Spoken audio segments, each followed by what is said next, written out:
ஆக்சுவலாக என்னென்னா நான் வந்து ஒரு சீரீஸ் ஒன்று பார்க்க ஸ்டார்ட் பண்ணியிருந்தேன். ஒரு 1 மந்த்துக்கு முன்னாடி அந்த சீரீஸ் வந்து ரிலீஸ் ஆகிடுச்சு யூடியூப்பில். ஸோ நான் வந்து பார்க்க ஸ்டார்ட் பண்ணேன். அந்த டைமில் எனக்கு எக்ஸாம் இருந்ததுனால என்னால் பார்க்க முடியல. இப்போ தான் நான் கொஞ்சம் கொஞ்சமாக பார்க்க ஸ்டார்ட் பண்ணேன் அந்த சீரீஸு. உண்மையாக சொல்கிறேன், அந்த சீரீஸ் செம்ம சூப்பராக இருந்தது. நீங்களாம் கண்டிப்பாக போய் பாருங்கள் அந்த சீரீஸை.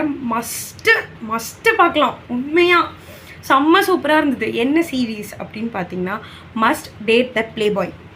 அது அந்த 360 ப்ரொடக்ஷன் இருக்காங்கல்ல, அவங்க எடுத்த ஒரு படம். அது உண்மையாக சூப்பராக இருந்தது.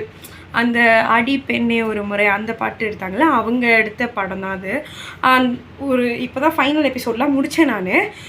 அந்த சீரீஸ் பார்த்ததுலேருந்து ஏன் அவங்க 2 பேரும், நான் கிளைமேக்ஸில் சொல்ல விரும்பலை, ஏன் அந்த ஜெயினும் அந்த தாரான்ற கேரக்டர் லிட்ரலி உண்மையாக சூப்பராக இருந்துச்சு அந்த சீரீஸ். நீங்கள் கண்டிப்பாக போய் பாருங்கள்.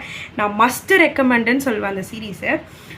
நானுமே பார்த்துட்டு கொஞ்ச நாள் எனக்கு அப்படியே ஜோன் அவுட் ஆகிலாம் இருந்தேன் நானே அந்த சீரீஸை பார்த்துட்டு. ஸோ கண்டிப்பாக ட்ரை பண்ணி பாருங்கள் அந்த சீரீஸ். ஓகேவா? டாடா.